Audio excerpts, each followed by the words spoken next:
Manchester United looking to move on 10 or more players this coming transfer window. INEOS keen on replacing Erik ten Hag with Gareth Southgate, but some board members are not convinced by Gareth, and the battle for Jared Brathwaite heats up. These are some of the topics we will be discussing on the show this morning. But before we get into that, please smash a like on today's video, subscribe to the channel if you're new, and let's get straight on into it. So just first of all, I want to say apologies for the lack of videos over the last few days. I was in Manchester from Friday until yesterday. I went to the game on Sunday against Liverpool. It was my birthday weekend, my 30th birthday weekend. So yeah, I was up in Manchester. Obviously at the game, really, I think it was a really good point, to be honest. I mean, the first half was terrible. Second half was a lot better.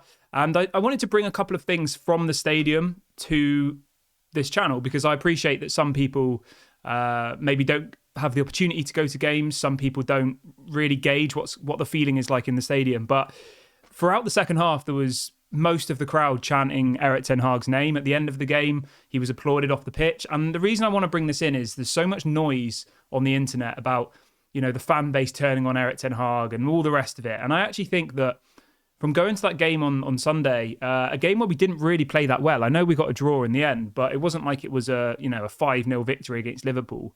The fans are behind Erik ten Hag. They really are. Now, obviously, that doesn't mean that you're not allowed to have a differing opinion. I'm just saying that, you know, you log into Twitter and 99% of people are, get him out of my club, he's not good enough, he's rubbish, all of this stuff. But the people in the stadium at that Liverpool game anyway, the majority of them were chanting his name and, you know, were singing about him. So, yeah, I think I thought I'd just bring that in just to give a bit of an interesting take of what some of the opinions, in the stadium were. But moving on to some more topical related news, I'll talk about the Liverpool game a little bit again in a minute. But let's talk a little bit about outgoings in the summer. So there's a story that came out this morning saying that Manchester United will look to move on at least 10 senior players this coming summer. We all know that this needs to happen. You know, this isn't really breaking news. This has to happen. If this doesn't happen, then I think everybody's going to be looking at INEOS thinking, what the hell are they doing? So I just wanted to break those people down for you really quickly. So in the summer, there's 4 players whose contract expires. That's 4 people already. So you've got Tom Heaton, Rafael Varane, Johnny Evans and Anthony Martial. So those 4 will leave.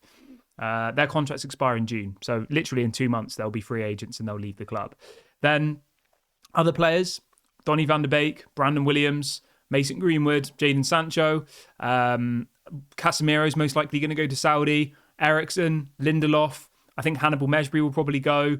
I wouldn't be surprised if Pellistri goes. I mean, it could be way over 10 players, you know. I think if you actually calculate all of those players, and that's not including people like McTominay, Maguire, Bruno, Rashford. I know some people want those types of players to go, but this is just literally removing players who I think everybody would agree needs to go, you know. Van de Beek, obviously. Brendan Williams, yes. Greenwood is obviously splits opinion. Sancho, yes, needs to go. Pellistri, I think he's not going to get game time, needs to go. Alvaro Fernandez, the left back. Man United clearly don't value him enough if they let him go on loan to Benfica, and he's not even playing for Benfica. Hannibal, I don't think he's that good, to be honest. He probably needs to go. Casemiro, I'll say this from the game against Liverpool on Sunday. Casemiro was absolutely dreadful, terrible. He gave the ball away constantly. When I was watching it, I was chatting to the guy next to me and I said, like, Casemiro's performance against Liverpool, it reminded me of when you watch a player at soccer age. You know, when you watch like a charity fundraiser game where it's a footballer who's, 50 and isn't a professional footballer anymore. That's what Casemiro looks like to me now. I don't know what's happened. I mean, Real Madrid fans say that when they sold him, he was past his best anyway. So I think it's just another instance of where Man United have been mugged off and where Man United have been stupid enough to pay, I think, £70 million for a player who's 30, now 32.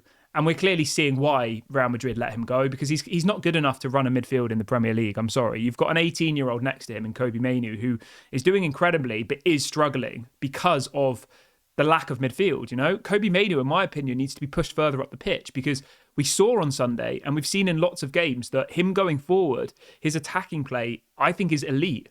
Whereas defensively, I think he's still good, but I don't think it's his best attribute. I think he's an all-round good midfielder, Kobe Mainoo, whereas Casemiro is supposed to be this defensive-minded CDM who sits back and blocks that midfield, but he's not doing that anymore. So you've either got McTominay, who offers nothing, or you've got Casemiro, who does offer a bit more, but still isn't like a specialist CDM anymore. So we really need to address that. I think a CDM, in my opinion, is probably the most important position, or a more defensive-minded midfielder. Obviously, you ideally want someone who could go forward and attack as well. Whereas, Casemiro is traditionally more of a CDM, isn't he? So yeah, obviously he should go. Eriksen, I think we can all agree his legs are gone. Lindelof, I think, fair play to Lindelof. He doesn't ever complain. He gets on with it. He's happy to be the 5th or 6th choice centre-back, but I would genuinely rather have Willy Camboala as a centre-back than Lindelof. I think Camboala against Liverpool on Sunday was absolutely incredible. Unbelievable. I think that was, honestly, I'm so happy for the kid. He's only 19 years of age, and to put in a performance like that against Salah, Diaz, and Nunes, like, unbelievable. So we need to give him some credit. And one thing I did want to bring into the show, actually, which was a really interesting stat that I saw on Twitter, and I think it's something that's maybe earning Erik ten Hag some more brownie points or some more credit in the bank, is Erik ten Hag's bringing through of youth. Now, I know people will say, oh, we didn't have any option. Well, he did have an option. He could have played Casemiro at centre-back. Casemiro has played at centre-back in his time, but instead he chose to play Willy Camboala in effectively the biggest game of the season, Man United-Liverpool, at home. That's a massive risk. He could have easily said, Casemiro, you go in the defence next to Maguire, and I'm going to put Eriksen in midfield, or something like that, but he didn't. He gave him the opportunity. And the stat I wanted to bring up, right? So the stat is this. So it's minutes played by teenagers in the Premier League this season, okay? So Man United have played 3,589 minutes with teenagers. I mean, that's mad, isn't it? If you compare that to Liverpool in the Premier League have given their teenagers 108 minutes across the whole season. 108. Man United, 3,589. So that's the highest out of any team in the Premier League by quite a long way. The second is Burnley with about 2,000 minutes. So the point I'm trying to make here is, Erik ten Hag has been pivotal in giving Garnacho, Mainu, Camboala these opportunities. Now, I know people will say, oh, it's because of injuries and because of other things. I don't think so personally, because, Garnacho could be on the bench all season and Anthony could start ahead of him, or Ahmad could, or Pellistri could. There's plenty of other players, or he could have, made up with Sancho, but he hasn't done that, and he's given these people opportunities, and I respect him a lot for that. And I think that, bringing in someone like Gareth Southgate, which we'll talk about in a minute, could massively jeopardise these young players' careers, because we know that Gareth Southgate has his favourites. He does for England. Maguire starts every single game for England when he's not even playing for Man United. And I just worry that, you bring in someone like Gareth Southgate, and how is that going to affect people like Kobe Mainu, Rasmus Højlund even, Garnacho, Willy Camboala, these young players who are getting first-team minutes on the regular for Manchester United, the biggest club in the world. But yeah, I mean, obviously it's hypothetical. Gareth Southgate might come in and play the youth every single game, but I just don't think it's likely.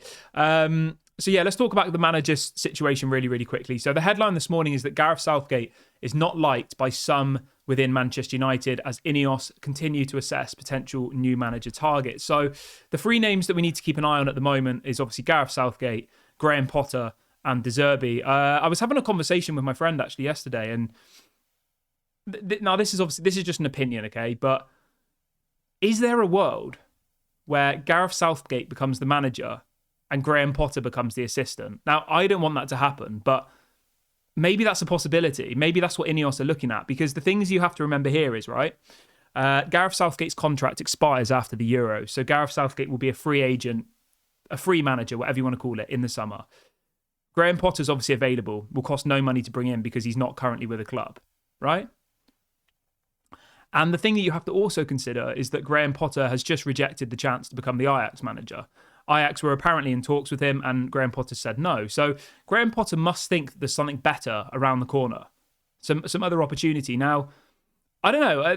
I think there's a possibility that could happen, because we know that they've all worked together already. Dan Ashworth's worked with Gareth Southgate at the FA for England, and obviously Graham Potter worked with Dan Ashworth at Brighton. Is there a world where that becomes a reality? We saw Graham Potter at Chelsea, and that was too much of a big task for him to be the manager. But is there a world where Graham Potter and Gareth Southgate come in? And I don't know. I still wouldn't want that to happen, but thinking about it, I actually feel like maybe that's what could happen. But this is just an opinion. And let me know what you guys think about that in the comment section. if it was Graham Potter and Southgate, would that interest you anymore, or or do you want somebody else? I personally can't see Man United going for like a Hansi Flick or a Nagelsmann, because the stories coming out is that Man United want a head coach. And the reason I bring this up is people like Nagelsmann, people like Hansi Flick, they're more managers. They're people who will come in and demand X, Y, and Z players be signed. Whereas INEOS have already kind of said that they want somebody to come in and coach the team. Dan Ashworth will buy the players. INEOS will decide what kind of style of football they play, and it will be the coach's job to train the players to do that. And I think that a lot of these big name managers, the Thomas Tuchels, the Hansi Flicks, the Nagelsmanns, they're going to want more involvement than that. And the headline at the moment is that apparently Erik ten Hag is willing to become the head coach. At the moment, he is the manager of Manchester United, right? Which means that he has involvement in the transfers. He has way more involvement than your average manager of a club. And, if he was just the head coach and he didn't have to do all the other bits, I think it could work quite well. So I'm still Erik ten Hag in. I'm not, I think considering our injuries, I saw a stat over the weekend that on Sunday against Liverpool, it was our 26th different centre-back partnership. Let that sink in for a minute. 26 different variations of centre-back in one season. And we've only played, I think, 31 games. So nearly every single game this season, we've had two different centre-backs starting, as well as Luke Shaw being injured, as well as, obviously, all the other problems we've had from the defence building forward. And last season, our results were built on a strong defence. It was built on, that solid defence. So, imagine if Arsenal had 26 different centre-back partnerships. They wouldn't be top of the league. They lost Saliba last season and they bottled the league. They lost one player and they bottled the league. So I know we can only focus on ourselves, but when, people say, oh, Erik ten Hag's not done good enough and all the rest of it, all you have to do is look at other teams around us. Man City without Rodri, they really struggle. So you've just got to kind of bring a bit of perspective into things when you're, I know football's an emotional game. I know people are reactive after football matches, but just remember, the team that we had against Liverpool on Sunday is way, way clear of what Erik ten Hag actually wants by way of the playing team, I think. I think it's a long way away from it. Right, let's move on to the final story, and that's about Jarrad Brathwaite, obviously the Everton centre-back. Everton were deducted 2 points yesterday, so they are very close to the relegation bottom now. I think they're 1 point off the relegation. Let me check. They're 2 points off relegation. So they're in big trouble, Everton, I think. I think they'll still stay up. But anyway, Jarrad Brathwaite, apparently Real Madrid and Newcastle are both entering the race to sign Jarrad Brathwaite. I think he'd be a great addition to the squad. But I think, players have to leave before we start bringing in new centre-backs. Obviously Varane's contract's up. He'll probably go. I would be looking to move on Lindelof, I think. I think Maguire as a squad player is probably all right. I would probably look to move on Varane and Lindelof. And obviously, if a big bid comes in for Maguire, you accept it. But I think, Maguire does have some value. I know he's not very mobile. I know you can't play a high line with Maguire, but in certain games, I think when you're playing more defensively, I think he's an okay player to have. So that's my opinion anyway, but let me know what you guys think in the comment section below. I'm going to wrap the video up here, guys. Thank you so much for watching. This has been Daily Red Devil, and I'll speak to you all a bit later.